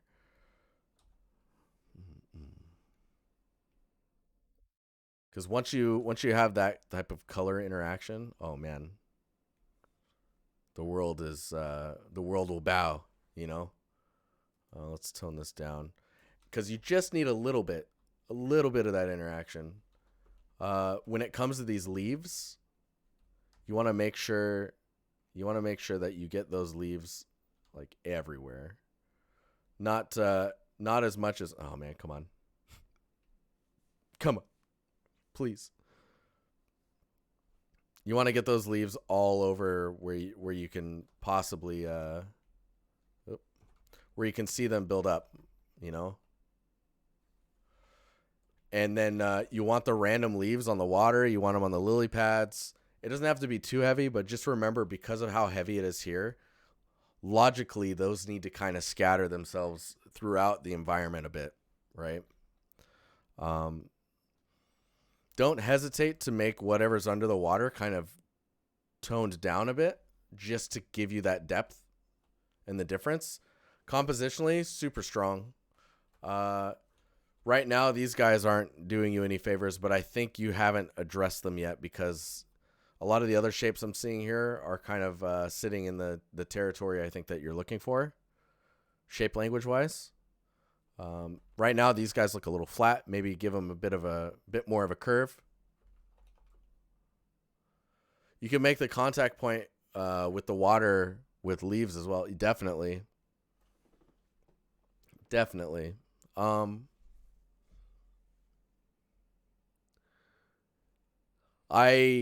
I hope you're planning to add some story movement with this, like not story movement with the scene. Because when I look at this, I'm like, okay, is it windy? Like, is there a subtle breeze? You get all the leaves moving. You gotta like get these leaves that are here. You gotta get them like in on the water. You know. Let me see if I can just. You gotta get those guys on the water, and then they're slowly moving with the wind. I'm challenging you. Do it. It'd be super cool. And then be careful with the lily pads that kind of contact the sides here. Maybe this is a material. I would just manually place these to like compositionally build up your how they're all kind of set up. Hey, designer, have a good one, man. No problem on the critiques. Thanks for posting your work, dude. But yeah, I expect leaves up here, leaves in the crevices, leaves over here. This gets pretty close to the camera. I would play around with your depth of field and see if like what's gonna blur out and what isn't. Maybe you add a few leaves in here, and then that blurred out is just gonna answer a lot of the compositional questions when it comes to that stuff. Is this a tree, or is going to be a tree? Let me just like, oh, no, let me do this. No, come on, man.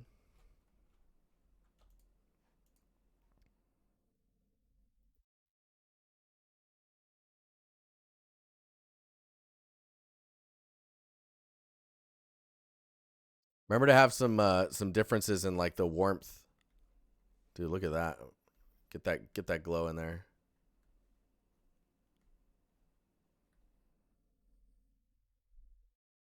Because you can have like you can dupe this, and let's just do like a filter camera raw. Just change the temperature of this. Cool it off a bit. See that difference? Oh man, there's some stuff going on now. Oh boy. Oh geez. Oh Rick, check it out.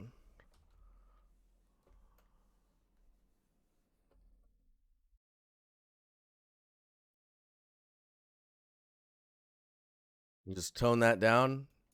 Get those temperatures going. You got some cohesion with the colors. Some complementary action. And Bob's your uncle.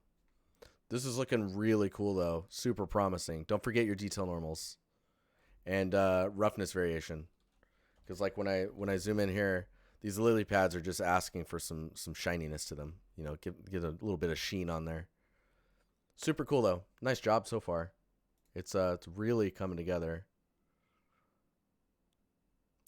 Grizzle, dude. This looks great. Where are you working again? And why hasn't Rare grabbed you? So, current uni project. Task theme was narrative, and they asked us to replicate a studio, so I went for Rare. Boom, boom, boom. Well, that's amazing.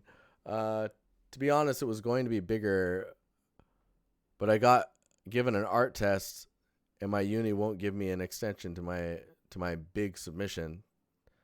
Tests in my submission are on the same day. Rip, dude. Yeah, that is a bit of a rip. Sea of Thieves for sure.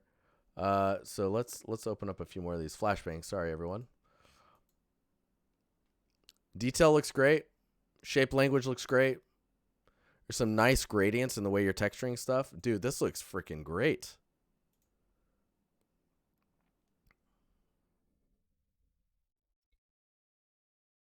You're definitely looking at what they have made.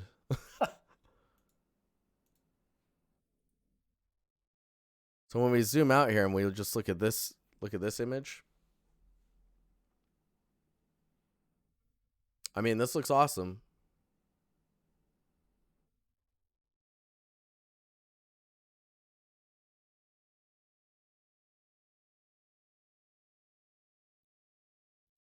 I'll be honest, I put all together in Marmoset 4 today, so I wasn't sure on placement. So placement wise, I mean, I think it all looks pretty cool. The thing that sticks out to me is I'm not sure about I like the feather. This may be a little thin here. I would probably just commit to the feather being like a pen.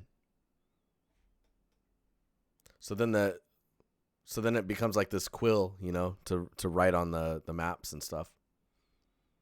That way it has more of a reason to be on the table. Saturation, huh?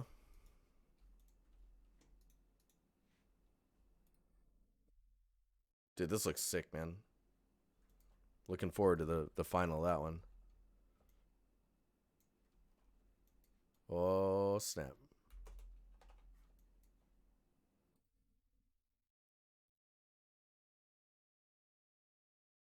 It is floating out in the middle of nowhere right now, which is something to maybe look into.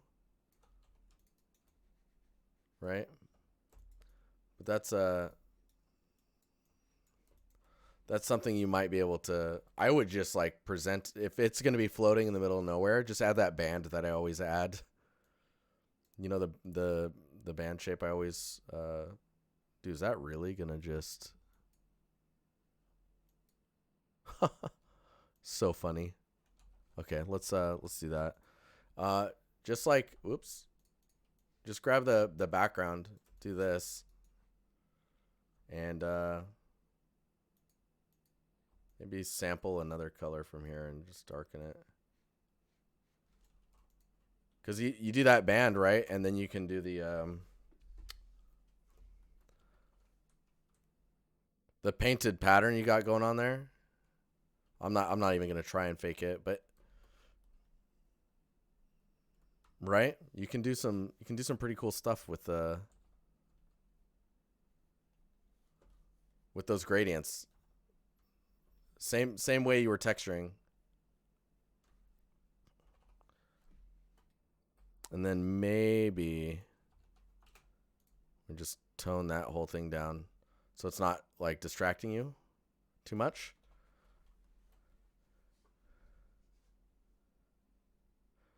Chat, very stabby today. Yeah, a little bit.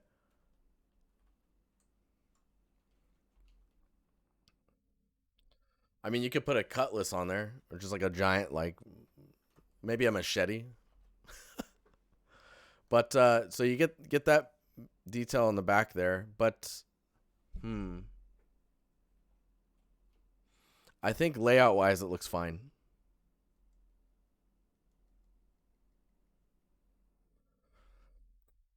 I don't think I think the way you've presented this looks pretty good. Maybe the gold pieces or any of the metals could be popping a bit more.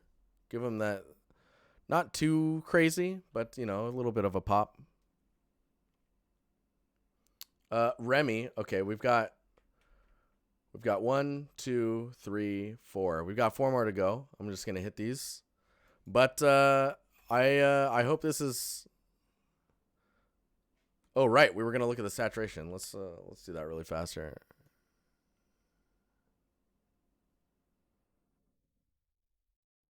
Yeah, turn it up a little bit. Does a lot. Look how much the blue books pop. Turn up that saturation just a hair. I did plus 15. Okay, Remy, Flash. This looks pretty cool. Hey, thanks for the follow.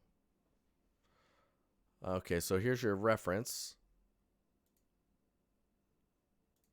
Is this considered done now? You may have seen this already, but I would love some crit on just about anything.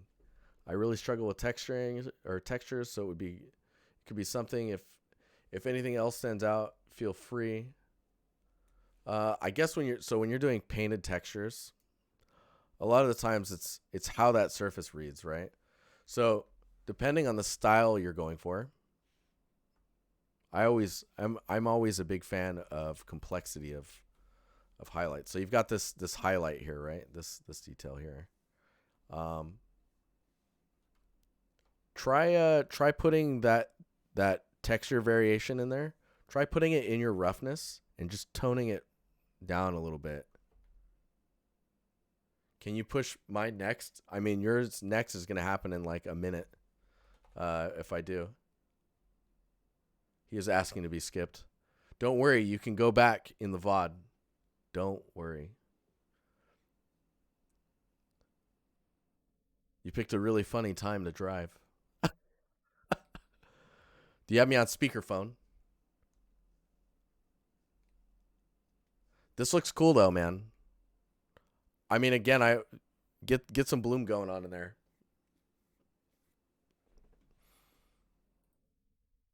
Safety first, people. Yeah, get some bloom,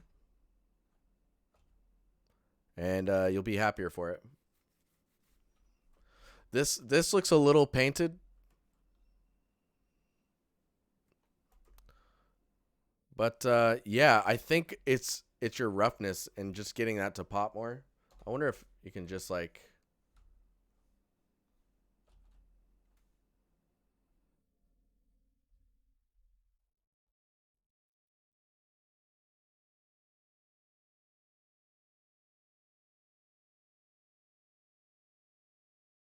Man, it's funny how it blows that out. Like I don't want it to freaking. I want it to overexpose, you know. Almost home from work, dude. Nice. Gotta make that money.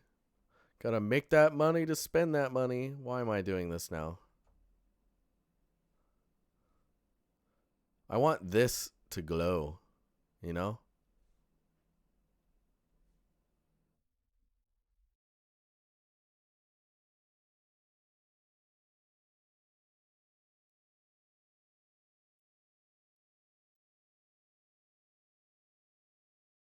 Yeah, dude. Boom. You just kind of. You get these highlights in here. So understanding what this material is versus this material versus this one in the roughness, even stylized is going to give you some extra love, you know? And in some cases, if these are bright enough, you're going to get some really cool like highlights along the edges of this, right? I can select that and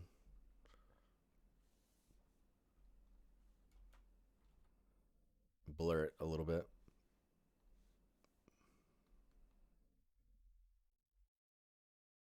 I don't know. That doesn't look right to me. But I think you know what I'm saying.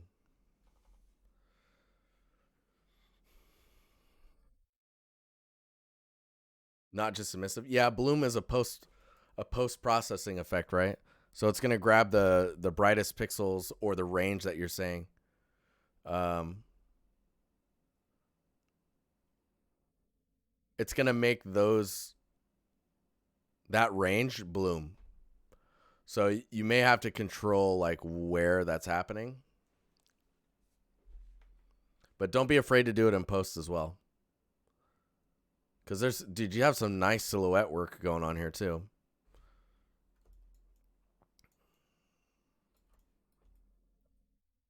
Trying to see if you can pull anything from this. It might be worth talking to Grizz about the texturing that was done here. But overall, I mean, it's looking cool, man. Looking really cool. I honestly think it's pretty close to done. I would just poke Grizz, see if there's any tips Grizz can give you. Grizzlewood is the name. Texturing is his game. Matteo, hey, still work in progress, but would like some little critiques, feedback on this Viking axe. Oh man, I don't know much about Vikings. I probably should. This looks pretty nice. Man, look at that wear on the straps. Oh my gosh. Sculpt looks pretty sick, man. Wood material looks pretty nice. I'd get some wood grain patterns going on in there, right?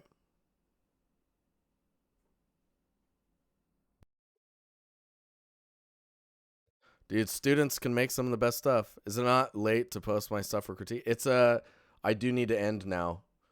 I have 2 more to go through, and then I have to cut it. So technically, yes, it is too late. You can share the ZBrush file if you want. Oh no, it's okay. Hey, thank you for the resub. It's just like getting the wood grain here would be really cool. I'm curious how you went about doing this stuff. Only technically, you got a chance. No, there's no chance. I can't do anymore. I have to do these last 2, and then I have to stop.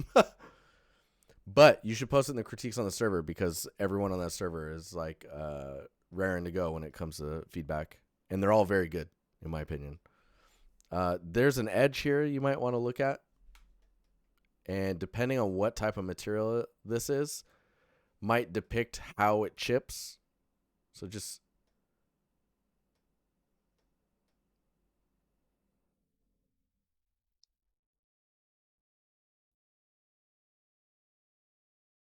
Vime, what's up? I will read your message momentarily. That's a nice fatty one. I bet it's good for the body. Let's see here. But yeah, I mean, I think just getting some consistency between these bolts here, these would be good. And ooh, that's nice. Where the wood material ends is just making sure you get the wood grain in there from the rings, right? There's a slight detail you've missed replicating a historical axe. The way they secure the axe head is to split the top of the hammer in a wooden wedge. I don't know if you want to include that, but it might be fun to know. Oh, that's interesting. Yeah, sculpt's looking pretty good. This detail here is really nice. But yeah, that might be worth knowing. The split you're talking about. Wooden wedge or copper, right? Okay, let's read that comment. Then I got 2 more to go, and then we got to get out of here, guys. Hi Dynasty, I really love your YouTube videos, dude. I need to post some more, man. I've been too busy to post YouTube videos. But I mean, if you're on Patreon, you're getting all the VODs from the stream, and you can be here for the streams. And I wish I had more time. I guess I have to have a life too, right? Fuzel and Madu are very important to me as well as work. So gotta make sure I put the time where the caring is, you know. I just want to tell you thank you for all your precious advice. I started to learn 3D almost 3 years ago, but I'm still not very good. Dude, I'm still learning. But your videos really helped me more than my university classes. I've heard that a lot. By the way, is it better to have only 3 good pieces on the portfolio, or should I have a lot more? 3 great ones is better than 20 terrible ones. Start with 3 and then work from there.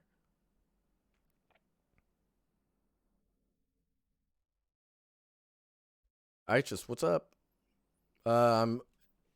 I got 2 more to go, and then we're out of here.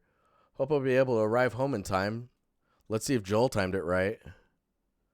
Ooh, Shokri with some reference as well. Dude, these look nice. What the hell? So they're very busy, of course, but they look quite real. I would love to see them in context. That way I'm not seeing how busy they are, but holy crap, Joel, these look pretty nice.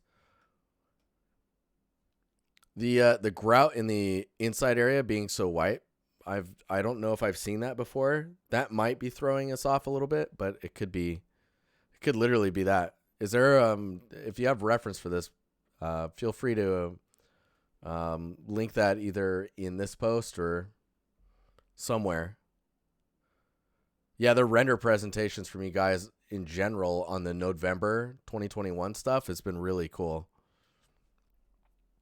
I'm almost tempted to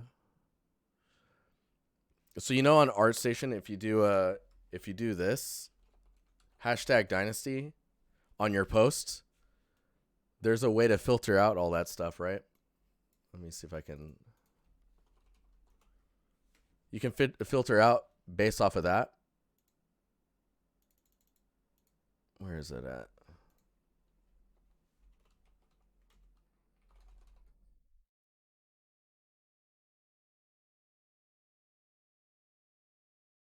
Why do I not see my own channel?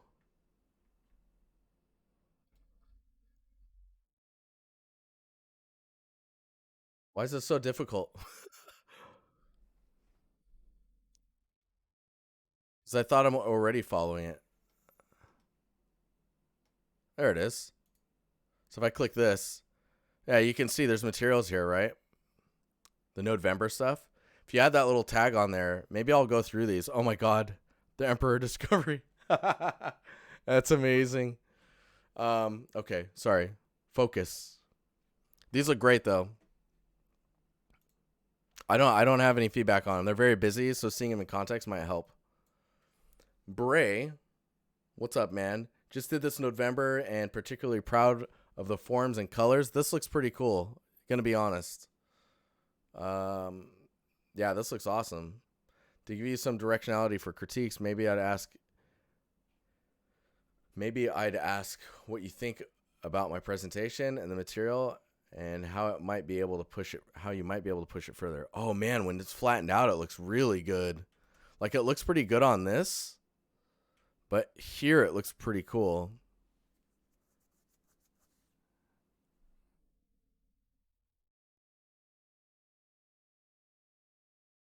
Ghost, you should message Joel in November.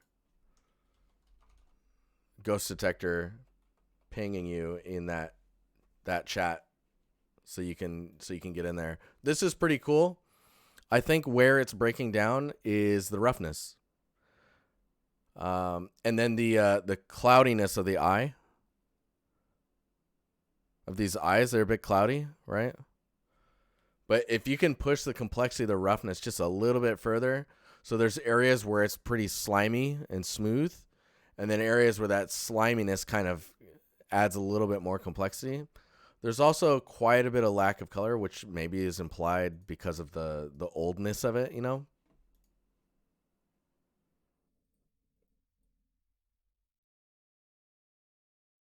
I mean, it looks cool though.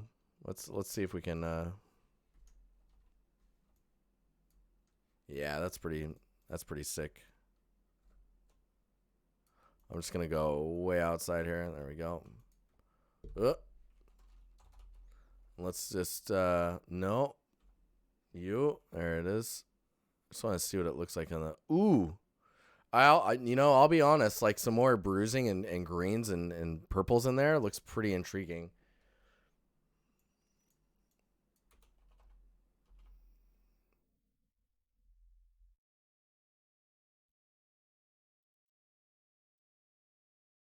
That's pretty sick. I think the only other thing that you could maybe add is some subsurface attributes.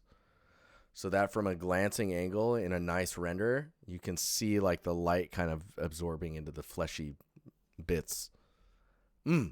Delicious. Particle man, hey dude. Thanks for the tier 1, man. Yeah, I think you can have that slimy feeling, and in some areas you can break it up a little bit and then just go back to, the smooth sliminess. The other thing you could do is you could do a clear coat in Unreal and get the slime layer on top of the other slimy bits. So you get 2 specular passes. Delicious. Okay. I got to get out of here, guys. Oh no. It's time. I'm sorry. But thanks everyone for hanging out. And man, this mustache is getting kind of weird.